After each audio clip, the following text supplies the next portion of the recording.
पूरा साहेब से ये सब विधि पूरा होए, ओछे से नेह लगाए के मूलहो आवे खोए। पूरे साहेब का सेवन करो, उससे तुम्हारा सब प्रकार का पूरा हो जाएगा। ओछे से आधे अधूरे से प्रेम करोगे, उसकी संगति करोगे तो तुम्हारा मूलधन भी खो जाएगा। पूरा साहेब और अधूरा साहेब समझ लो, जो ओछा है वो अधूरा है। साहब कहते हैं पूरे साहब का सेवन करो और जो अधूरा साहब है उसके सेवन, उसकी सेवा, उसकी संगत ना करो। अब ये पूरा साहब है कौन? पूरा साहब किसको माना जाए?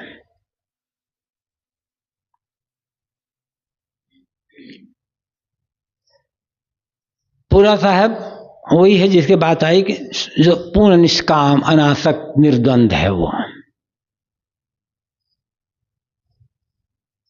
कई जगह इसकी व्याख्या में बीजक में बातें आई है, सब जानते हैं। पूरा साहब अपने साधते साधते साधते साधते पूरा साध लिया है। ये दशा एक बार की नहीं आती है। पहले जिज्ञासा होती है, जिज्ञासा जानने की इच्छा,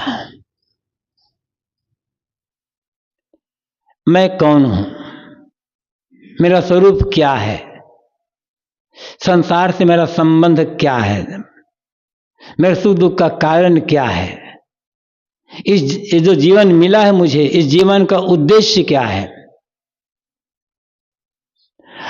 आखिरी मंजिल क्या है, इन बातों को जानने की इच्छा जिज्ञासा कहलाती है। ज्ञान की इच्छा, समझने की, जानने की इच्छा जिज्ञासा है। अब इस जिज्ञासा में ही रुक गए, जान लिए कि मैं शुद्ध बुद्ध चेतन हूं, शरीर संसार से मेरा संबंध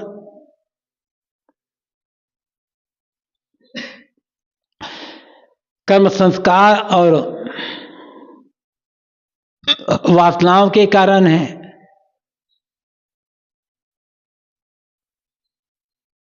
मैं किसी का अंश अंशी नहीं हूं, किसी का कारण कार्य नहीं हूं। जीवन का उद्देश्य क्या है? आत्मकल्याण, मोक्ष, सब अपने आप को सारे बंधनों से छुड़ा लेना।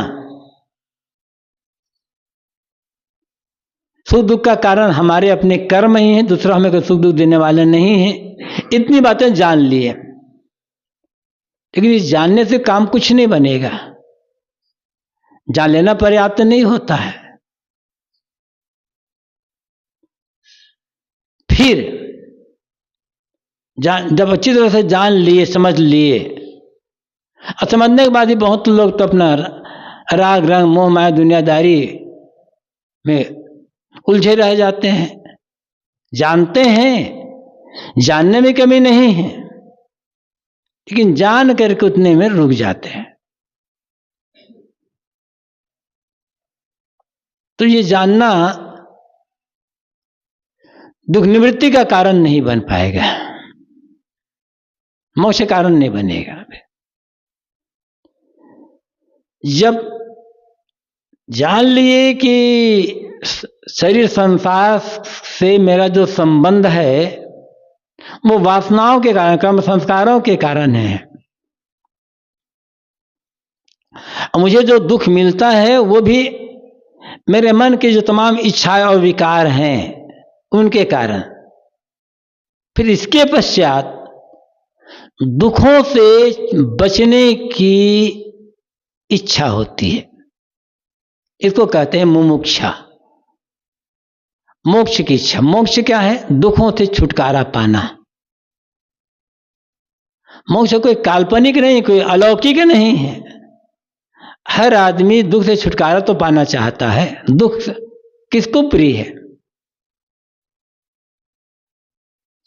दुख तो किसी को प्रिय है नहीं, सबको अप्रिय है दुख। लेकिन दुख पाते हुए भी दुख से बचना कितने लोग चाहते हैं? चाहते सब हैं दुख से बचना, लेकिन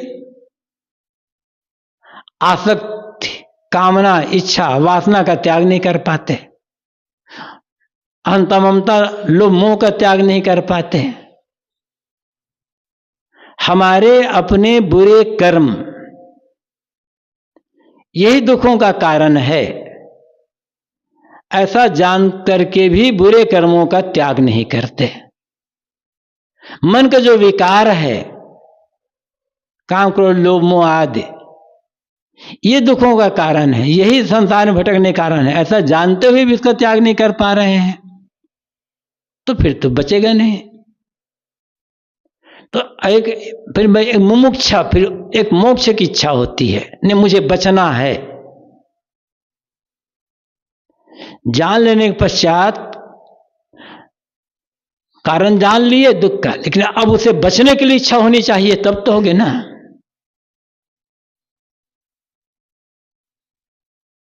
तो बचने की इच्छा होती है, वो मुमुक्षा। अब मोक्ष इच्छा तो हुई, लेकिन इच्छा करके रह गई, इच्छा दबी रह गई, इच्छा का प्रयोग नहीं किए। बाजार जाने का बड़ा मन कह रहा है, ठीक है, बाजार जाने की इच्छा तो है। सोचता हूं कि बाजार जा कर के अमुक चीज खरीद लाऊं, खरीदने की इच्छा तो है। फिर सोचता बड़ी ठंडी है, तो बाजार जाएंगे, पैसा खर्च हो जाएगा, बस खत्म। तो ये इच्छा क्या करेगी? बाजार जाने की इच्छा। बाजार जाने में जो कठिनाई है, वो कठिनाई सहनी पड़ेगी। तब जब मोक्ष की इच्छा प्रबल हो जाती है, और तब दुख से बचने के लिए जो उपाय जब किया जाता है, इसको कहते हैं साधना।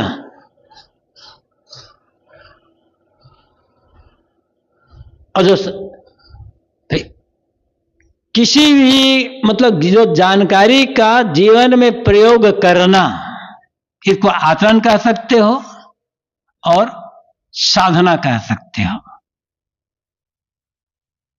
पहले जिज्ञासा, जिसके मन में जिज्ञासा उसे जिज्ञासु कहते हैं, जिसके मन में मुमुक्षा है उसके मुमुक्षु कहते हैं।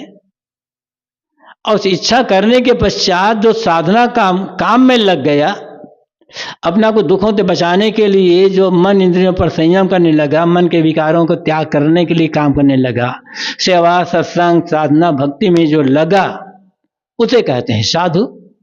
साधना करने वाला साधु है।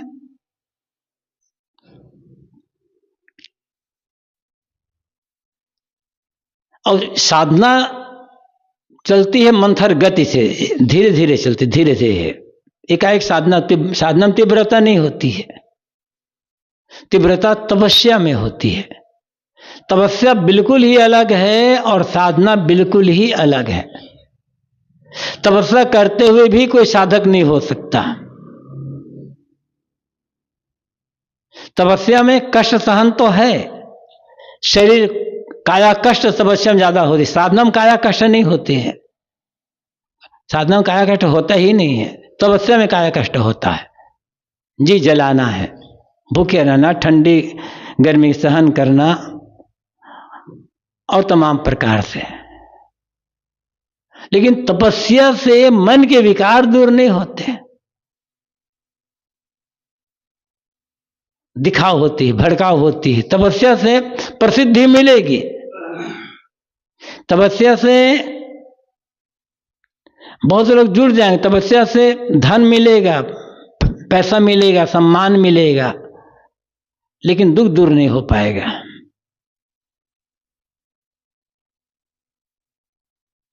दुख दूर होता है साधना से। हो सकता है साधना से वो प्रतिष्ठा नहीं मिलेगी जो तपस्वी प्रतिष्ठा मिलती है। साधना से पैसा नहीं मिलेगा, लेकिन कल्याण साधना से होगा, तपस्या से कल्याण नहीं होगा। तो साधना क्या है? मन इंद्रियों की चंचलता पर संयम लग करना, अपने मन के जो विकार हैं, इन विकारों को मिटाने के लिए काम करना, सद्गुणों का जो सद्गुण है उनका आचरण करना, जो गलत है, अब जो भी खाने पीने में जो गलत है, सोचने में गलत है, बात में गलत है, व्यवहार में गलत है, जो कुछ भी गलत है, मन और इंद्रियों के जो व्यवहार है जो गलत हैं, उन गलतियों का त्याग करने के लिए काम करना, और जो अच्छाइयां हैं उन अच्छाइयों को धारण करने के लिए काम करना, इसका नाम है साधना। अब इसको जितना बढ़ाना चाहो बढ़ा लो। इस दशा में कभी इंद्रिय मन की चंचलता शांत हो जाती है और कभी इंद्रिय मन फिर चंचल बन जाते हैं। जानते हैं कि मिठाई खाना गलत है, इसलिए मिठाई नहीं खाते, लेकिन सोचते हैं लाओ कभी थोड़ा सा खा लेते हैं। कभी खा लिए तो इसमें कभी हार होती है, कभी जीत होती है। तो ये दशा है होती है साधना की दशा होती है, इसको साधु दशा कहा जाता है। लेकिन साधते साधते, रगड़ते रगड़ते रगड़ते रगड़ते मन जो चंचलता पूरी की पूरी मिट गई, मानसिक विकार नष्ट हो गए। अब कहीं लोभ मोह नहीं रह गया, कोई घाटा हो गया तो कोई चिंता नहीं, लाभ हो गया तो कोई हर्ष नहीं, शांत है मन, हर जगह में शांत। निंदा मिली शांत, प्रशंसा मिली शांत। निंदा करने अपमान करने वालों के लिए द्वेष नहीं है, सम्मान करने वालों के लिए कोई राग नहीं है, मोह नहीं है। सबके लिए एक समता का भाव जिसके मन में है। कुछ मिले, कुछ देखूं, कुछ सुनो, कुछ मिले, लोग मेरे पास आए, मेरी बातें सुने, ऐसी भी जिसके मन में आशा नहीं है।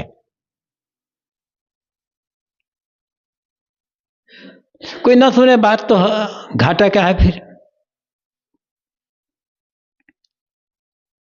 बिहार में बातें कहनी पड़ती है, लेकिन ये दशा साधना दशा है। कोई हमारी बात नहीं भी माने तो हमारा घाटा क्या हुआ।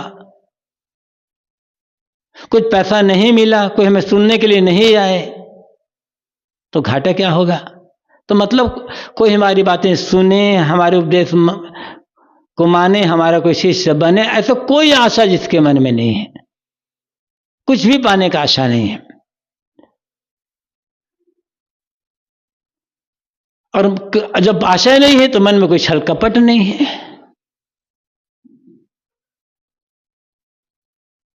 हम जहां जाएं वहां लोग हमें खड़े होकर के आदर दे, सम्मान दे, हमारे सामने हाथ जोड़े, हमारी पूजा करे, भक्ति करे, मान की इच्छा नहीं है।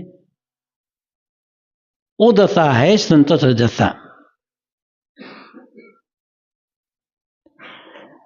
आशा तज माया तजे, साहब ने कहा आशा और माया का त्याग। और साहब इसमें से कहा है कि हर शोक निंदा तजे ताको संत जान बच कहता है। ऐसा है मतलब मन की सारी हलचलें एकदम शांत हो गई, मन पूर्ण स्वस्थ निर्मल निर्विकार हो गया। ये दशा है संतत्व की दशा।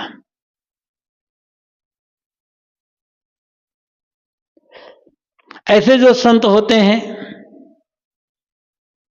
उनमें कोई एकदम निश्चिंत, कोई भार नहीं लेते। हम चेला बनाएं, हम प्रचार करें, हम मठ बनाएं, हम ग्रंथ लिखें, ऐसे कोई कुछ नहीं है। ठीक है, अपना जो मिल गए सामने आ गए, कुछ पूछे बता दिए, लेकिन चित्र बना ले, कुछ ऐसे करें, ऐसे कुछ नहीं होते। और कुछ ऐसे होते हैं उन्हीं में ही जो निष्काम है, निष्प्रिय है, निर्द्वंद है, सब कुछ है। लेकिन ऐसा होते हुए भी जो कुछ साधक आते हैं, मुमुक्षु आते हैं, उनको शरण देते हैं, उनकी रक्षा करते हैं, लोक प्रचार मंगल का काम भी करते हैं जो बन सकता सहज भाव से। उन्हें गुरु कहा जाता है।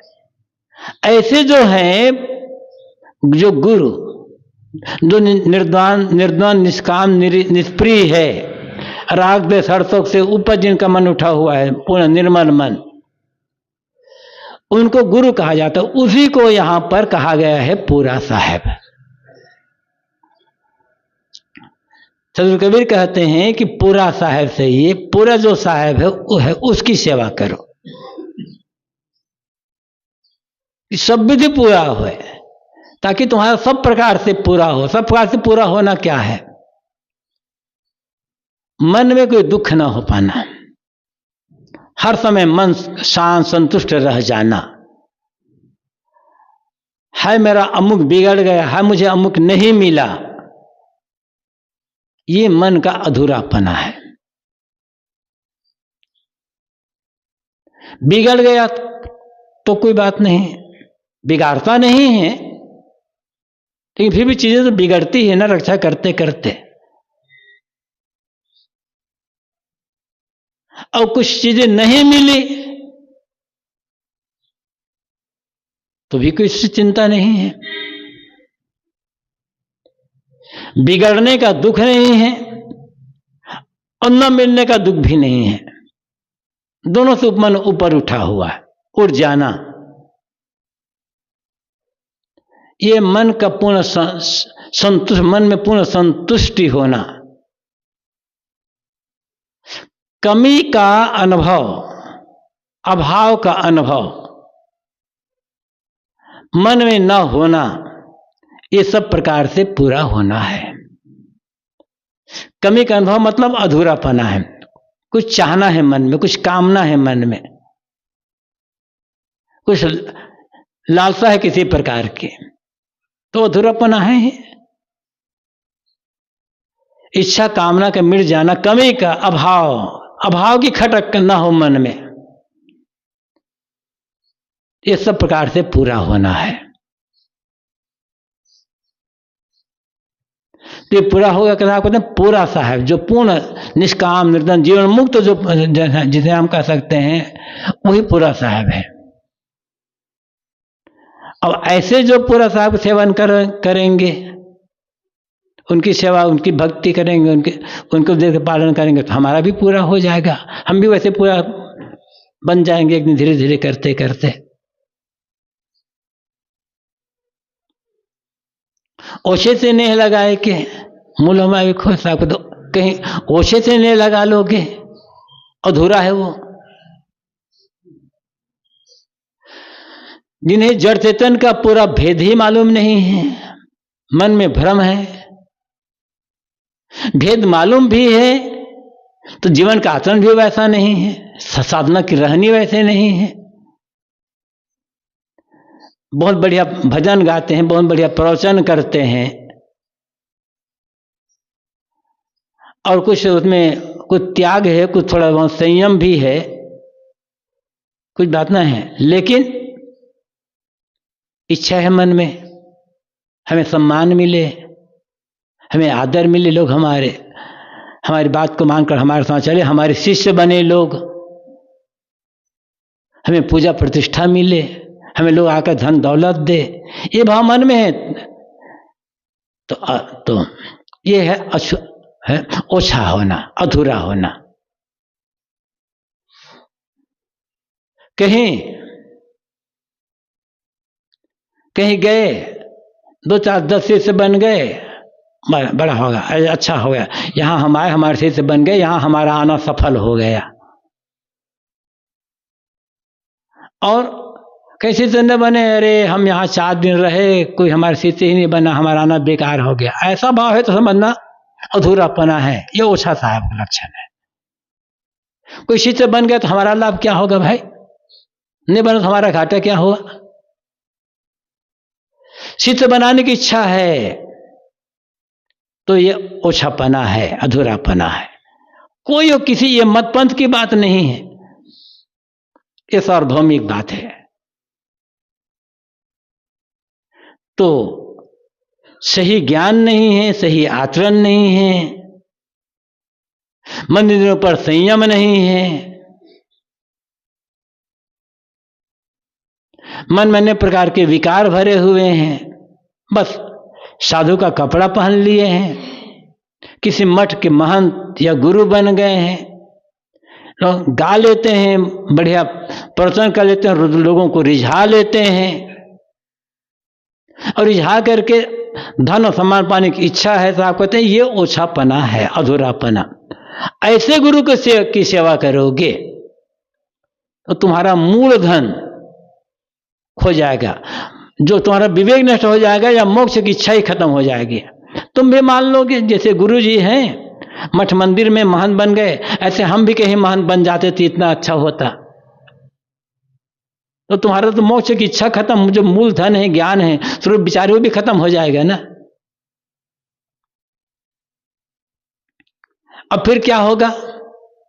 जब देखेंगे हमारे पास में मुमुक्षा तो है, साधना की लालसा तो है, लेकिन देखते हैं गुरु जी खुद लोभ मोह में पड़े हुए हैं, चिंता से व्याकुल है। गुरु जी हाय हमारा इतना ये हमारा बढ़िया बात मानने वाला, बढ़िया सेवा करने वाला हमारा चेला चला गया, हमें हमारा साथ छोड़ दिया।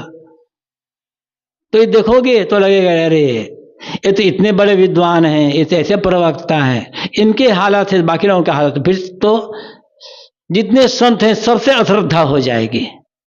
ये मूल धन खो जाना हो एक प्रकार का। ये भी कई लोग कहते हैं ना, किसी साधु की एक गलती देख करके कहते हैं देख लिए साधुओं को, हम भैया किसी साधु को नहीं मानेंगे। तो ये मूल धन ही खो जाना है एक प्रकार का, साधु मात्र से अश्रद्धा हो जाना। जैसे आप कहते हैं पूरे साहब का सेवन करो, जो सब प्रकार से निष्काम निर्द्वंद है, निर्मल जीवन जिसका है, ऐसे गुरु की सेवा करोगे तो सब प्रकार से तुम्हारा पूरा हो जाएगा। और अधूरे गुरु की सेवा करोगे तब तुम्हारा मूल धन मोक्ष की इच्छा, विवेक, आत्मज्ञान हो जाएगा, और हो सकता है साधु मात्र से अश्रद्धा हो जाएगी। ये साहब ने कहा है, झूठे गुरु के पक्ष को तजत न कीजिए बार, द्वार न पावे शब्द का भटके बारंबार। झूठे गुरु के पक्ष सुनने में बार विलंब मत करो। देख समझ में आ जाए कि गुरु झूठा है, तुरंत त्याग कर दो, क्योंकि तुम्हें सार सब मोक्ष का द्वार, आत्मविवेक, सच्चा आत्मज्ञान नहीं मिलेगा, फिर बारंबार भटकोगे। ये आधे अधूरे गुरु के लिए कहते हैं। जो गुरु सच्चे गुरु हैं, जो पूरा साहब है, उनके लिए साहब कहते हैं, साचे गुरु के पक्ष में दीजिए मन ठहराए, चंचल से निश्चय भया नहीं आवे नहीं जाए। ऐसे जो पूरा साहब मिल गया, उसकी भक्ति, उसके साधना में अपने मन को दृढ़ कर दो, तो ऐसा चंचल से मिल करके तुम्हारा आना जाना खत्म हो जाएगा। दोनों बात के लिए साहब कहते हैं।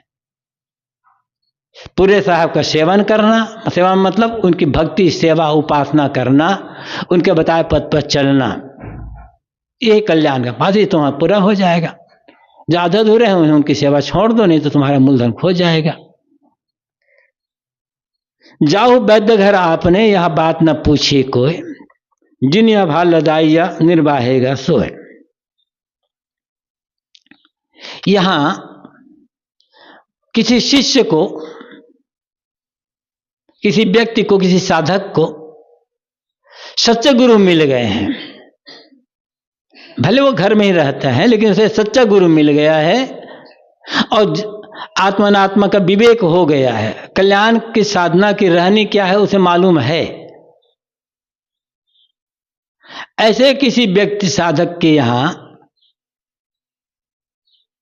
कोई अधूरा गुरु आ गया, उसको सिद्ध करके एक गुरु महाराज अब आप लौट जाओ, जहां से आए हो वहीं चले जाओ, जाओ वैद्य घर आपने, अपने घर लौट जाए, यहां बात न पूछे कोई, यहां आपकी बात सुनने वाला कोई है नहीं। जिन्होंने मेरे कल्याण का भाल लिया है, निर्वाहेगा सो, वो पूरा गुरु मेरा निर्वाह कर लेंगे। पूरा गुरु मिल गया शिष्य को, अब पूर्ण आत्मविवेक हो गया और जड़ चेतन भेद का ज्ञान हो गया, कल्याण की रहनी का ज्ञान हो गया है। और जिन्हें भी ये समझ में आ गई कि कौन सच्चा गुरु है, कौन झूठा गुरु है। एक तो गुरु जो कुछ भी हमें समझा दो गुरु है, किसी विषय का ज्ञान कराने वाला, किसी प्रकार की शिक्षा देने वाला गुरु है। सद्गुरु है जो हमें आत्मज्ञान देते हैं और कल्याण की पूरी रहनी लेते हैं, हम अपनी शरण में लगाते हैं, निर्देश देते हैं, वो सद्गुरु हैं।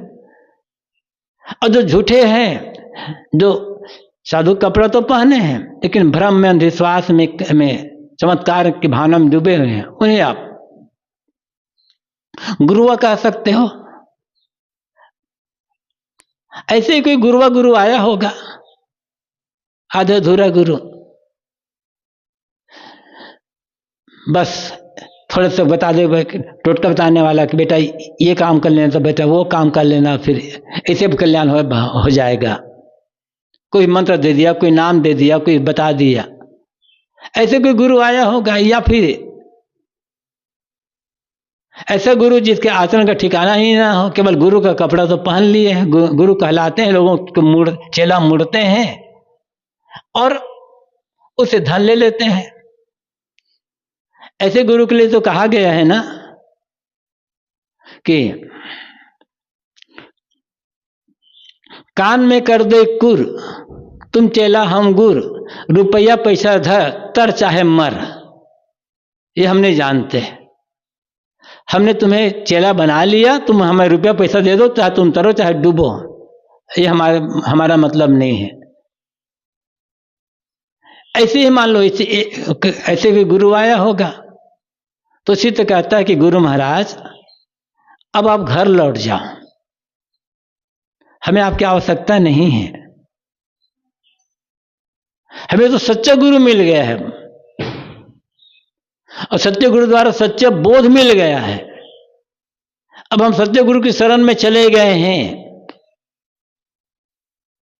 और सच्चे गुरु हमारा निर्वाह कर लेंगे। मतलब उन्होंने हमारे कल्याण की जिम्मेदारी ले ली, एक बार समझ लिए।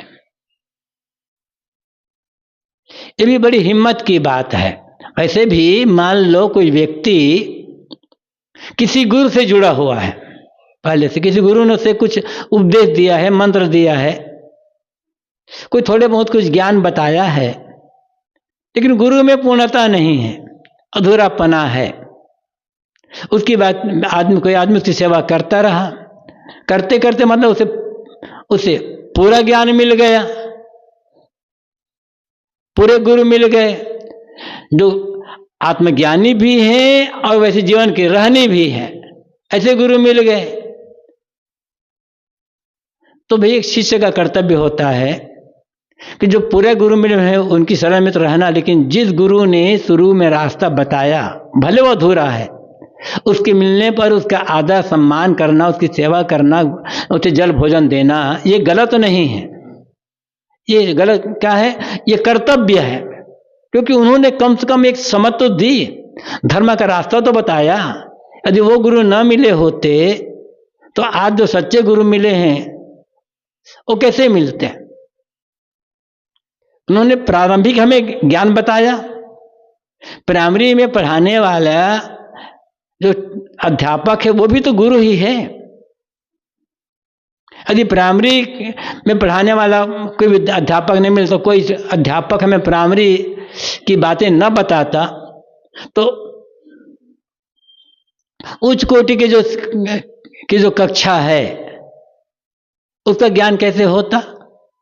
तूने नींव तो बताई दिया ना, तब धीरे धीरे हम बढ़ गए। तो ऐसे सेवा करना तो बात अलग है, लेकिन यहां पर बात कल्याण वाली बात आती है, तब कहते हैं गुरु महाराज हम जब तक हमें ज्ञान नहीं मिला था तब तक हम आपकी सेवा करते रहे, आपको उपकार है हमारे ऊपर, लेकिन अब हम आपकी बातों में आने वाले नहीं हैं कि आप कहते हो कि ये मंत्र जप लेना, ये नाम जप लेना, अमुक मूर्ति की पूजा कर लेना, अमुक तीर्थ में नहा लेना, अमुक दिन उपवास कर लेना, इससे कल्याण हो जाएगा। अब हम ये बात मानने वाले नहीं हैं, क्योंकि हमें पता चल गया कि ये बातें मात्र अंधविश्वास है। शुरुआत में की जरूरत हो सकती हमें, लेकिन हम इनके वास्तविकता समझ लिए हैं। अब जानते हैं कि ये नाम जप या मंत्र जप ये तो एक खिलौना है। हम कब तक खिलौना में खिलते रहेंगे? अब तो हमें सच्चे गुरु का ज्ञान मिल गया है। हम समझ गए कि कल्याण की रहनी कैसे क्या होती है, कैसे हमें जीवन का व्यवहार करना चाहिए, आचरण करना चाहिए। ये सारा ज्ञान हमें मिल गया है। तो अब के ये भूल भुलैया में, बाल खेल में हम कब तक पड़े रहेंगे? इसलिए गुरु महाराज आप लौट जाइए। आपकी बात यहां सुनने वाला कोई है नहीं, आपकी बात मानने वाला कोई है नहीं। जिन्हें भार लिया, जिन सच्चे गुरु ने हमारा भार लिया है, वो हमारा निर्वाह कर लेगा। मतलब उनकी शरण में रहकर, उनके बताए पद पर चलकर हम अपना कल्याण कर लेंगे। इस प्रकार से शिष्य अपने जो अधूरे गुरु हैं उनको उत्तर दे रहा है। मैंने कहा कि आदर करना कर्तव्य है। उनके बाद बैठकर उनकी बात सुन भी लिए, सुन लेना गलत नहीं है, लेकिन अब उनकी बातों को हम मानते रह जाएं तो गलत हो जाएगा। और सच्चा गुरु जो होता है वो डरते नहीं हैं। अधूरे गुरु लोग कह देते हैं देखो उनके पास मत जाना, उनके पास मत जाना, उनके पास जाओगे तो भटक जाओगे।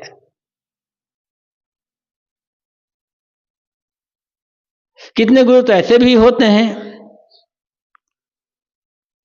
उनका कोई चेला है, उनका कोई शिष्य है, योग्य शिष्य है, मेधावी प्रतिभावान है, लेकिन उस शिष्य को अपने गुरु से पूरा बोध नहीं मिल रहा है। जीवन की रहनी चाहिए वो रहनी नहीं मिल रही है, वो खोदते रहे। ऐसे में पूर्ण रहने संपन्न और बुद्धवान गुरु मिल गए, उनकी शरण में चले गए तो गुरु रोने भी लग जाते हैं, बेटा तुम हमारी शरण छोड़ दिए, हमें क्या हो गया। तब तो अधूरा गुरु है ना, फिर गुरु ही महाराज ही रो रहे हैं तो क्या फर्क पड़ता है। तो डर हो जाता है। एक सज्जन बताते थे, किसी कैरपंथी गुरु से जुड़े थे पहले, उसकी सेवा करते रहे, बहुत दिनों तक जुड़ रहे, अच्छे थे। एक बार उनके गुरु ने कहा उनको, उनका नाम लेकर के, देखो तुम सब कुछ जानना, ये पारखियों से बच करके रहना। तब तो कह अरे पारखी क्या होता है? तब तो जानते नहीं थे ये क्या होते हैं पारखी। लेकिन गुरु ने बता दिया कि बेटा सब ऐसे करना, ये पारखियों से बचकर रहना। तब वो लोग खोजा कि पारखी क्या होता है, और खोदते खोदते वो खुद पारखी हो गए। अब गुरु महाराज अब चिंता बढ़ गए कि हमारे जैसे लत हमसे छूट गया। तो ऐसे गुरु से कल्याण कैसे होगा?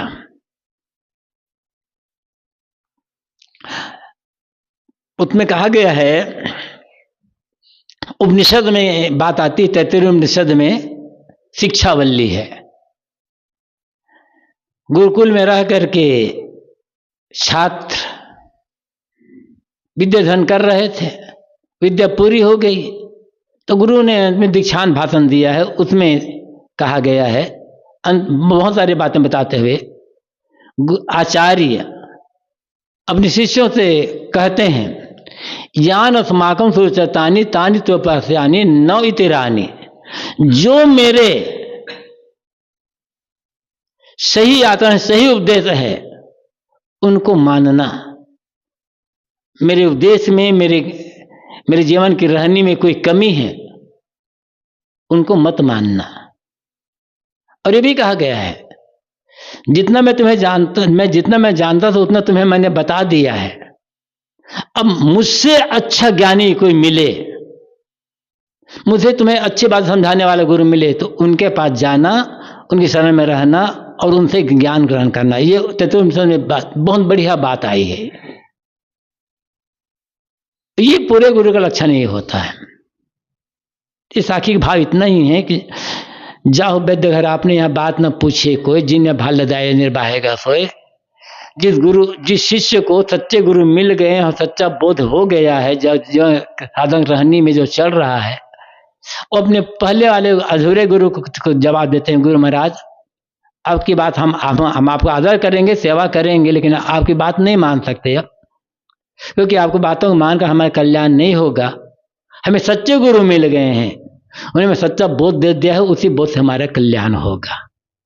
तो आदर करना है, लेकिन ऐसे अधूरे लोगों की बात को नहीं मानना है।